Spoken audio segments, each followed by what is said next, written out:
As I'm a miserable curmudgeon who lives in a hole, I figured I'd take this opportunity to argue with someone. I find it quite frustrating that I hear constantly that people don't believe in coincidences.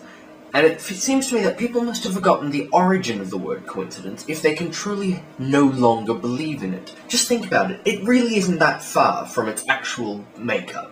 Coincide. It's still a word. We still use the word coincide. It's the noun form of coincide. By this extension, do you genuinely not believe that any two things can ever conceivably coincide? Sure, you can have two events coinciding, like four people cutting you off in traffic and all of them being women, and then you claim that this is not a coincidence because you don't believe in coincidences, or you can take it that this is an actual coinciding of two things that are statistically possible but won't necessarily always happen. By the same logic, are you going to tell me that you don't believe in any kind of two things coinciding?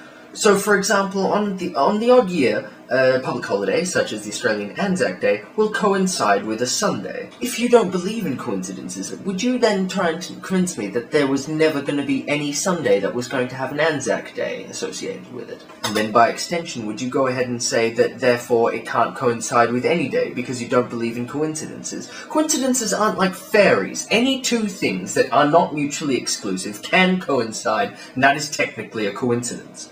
And you know what? Occasionally we do get statistically unlikely events that coincide. It's what happens. Sometimes we can't just look at the course of events and say, well, this is clearly the normal course of events, because I don't believe in coincidences, and the only other alternative explanation is that these events have, in their collective entirety, coincided. If I were the kind of person who didn't believe in coincidences, I would also have to be the kind of person that thought it was completely normal for a girl to throw up in a boy's mouth while they're kissing.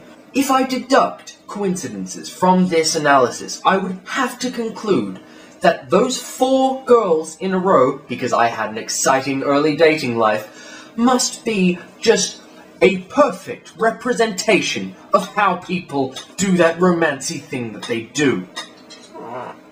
If you think you can get away with not subscribing to Carpe Clunes, think again. So yeah, coincidences!